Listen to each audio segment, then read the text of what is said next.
لكن نتخيل أن الناس بيرضون عنا جميعا، لا. ارفع رأسك وقل أنا سلفي، ما في şey.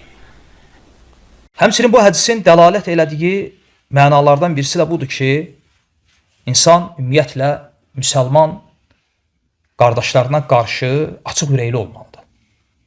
Geniş qəlbli olmalıdır. Kindən, küdurətdən və həsəddən uzaq durmalıdır. Necə ki Allah Azze ve Celle buyurur ki, وَلَا تَجْعَلْ فِي قُلُوبِنَا غِلًّا لِلَّذ۪ينَ آمَنُوا. Möminlərin dili ilə Allah Azze ve Celle bu duanı Quranda zikr edir ki, möminlərə qarşı qəlblərimizdə kin, həsədə yer saxlama. Və Həsən Əl-Basri rahiməhullahdan soruşanda ki, ümumiyyətlə mömin öz qardaşına həsəd edə bilərmi?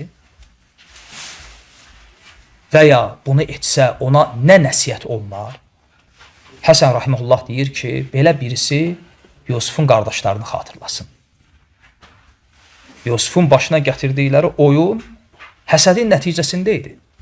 Hətta yer üzündə ilk asiliyin səbəbi də həsəd idi. Adəm əleyhissalamın övladlarına baxın. Hətta iblisin cənnətdən qovulmasının səbəbi də həsəd idi. Dedi ki, ənə xayrun min, xaləqtəni min nərin və xaləqtəhu min tin. O zaman ki ona, Adəmə səzdə edilməsi əmr ediləndə dedi ki, mən ondan daha xeyirliyəm, çünki məni oddan, onu isə torpaqdan yaratmışsan. Və Peyğəmbər sallallahu aleyhi və səlləm bir gün məsciddə əshabı ilə oturanda deyir ki, indi cənnət əhlindən birisi içəri girəcək. Və görürlər ki, bir sahabə gəlir və bir rəvayətdə gəlir ki, bu Sa'd ibn Əbi Vaqqas olur. Girir içəri, dəstəmaz almış halda, əllərində çarığı və bu bir neçə gün təkrarlanır. Səhərsi gün Allah Resulü aleyhissalatü vesselam yenə də bu şey təkrarlayır. Deyir, indi içəri cənnət əhlindən biri girəcək. Və yenə də Sa'd girir içəri və bu sahabələrdən birinin, Abdullah ibn Amr ibn Asın diqqətini cəlb edir. Və bir bəhanə ilə girir həmin sahabənin evinə. Deyir ki, atamla mənim aramda bir münaqişə olub, ona görə evə gələ bilmirəm, məni öz evində bir neçə gün qonaq elə. Və girir evində bir neçə gün qonaq olur. Hətta o sahabənin əməllərinə, gündüz əməllərinə, gecə ibadətlərinə baxsın. Və Abdullah ibn Amr ibn As da bilirsiniz, Davud əleyhissalamın orucunu tutan, gecə ibadətlərinə həris olan, yəni öz ibadəti ilə seçilən sahabələrdən idi. Və bu fürsəti əldən vermir. Fikir verin, xeyirdə necə yarışırdılar.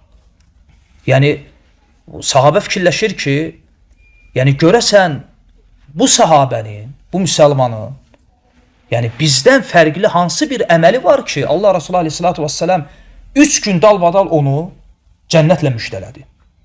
Və sonra Abdullah ibn Amr deyir ki, mən onun əməllərinə baxdım və o əməllər içərisində yəni artıq bir əməl görmədim. Və 3 gündən sonra bu qissəni ona nəql edir ki, əslində atamla mənim aramda heç bir problem yox idi.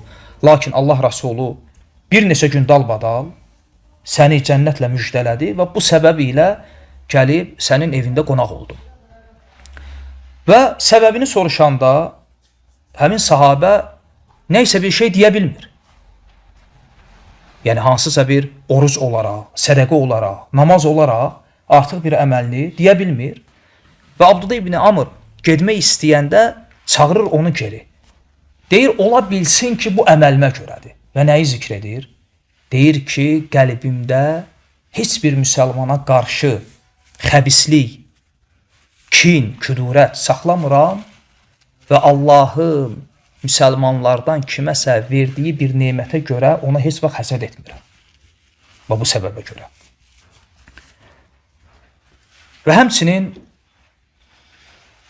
Peyğəmbər sallallahu aleyhi və səlləmin sizlərdən biri özü üçün istədiyini müsəlman qardaşı üçün istəmədikcə iman etmiş sayılmaz hədisinə həmçinin nə daxildir? Yəni bu hədisin ehtiva elədiyi mənalardan birisi də budur ki, müsəlmanlar ümumiyyətlə bir bədən kimi olmalıdırlar. Köməyə ehtiyacı olanda ona yardım etməsi, xəstələnəndə onu ziyarət etməsi, zalim olsa da, məzlum olsa da ona yardım etməsi. Necə ki, Peyğəmbər sallallahu aleyhi və sələm buyurur ki, unsur axakə zalimən av mazlumən. Müsəlman qardaşıva zalim də olsa, məzlum da olsa kömək et. Zalıma necə? Zülmünə mane olmaqla. Məzluma necə? Üzərində olan zülmü aradan qaldırmaqla.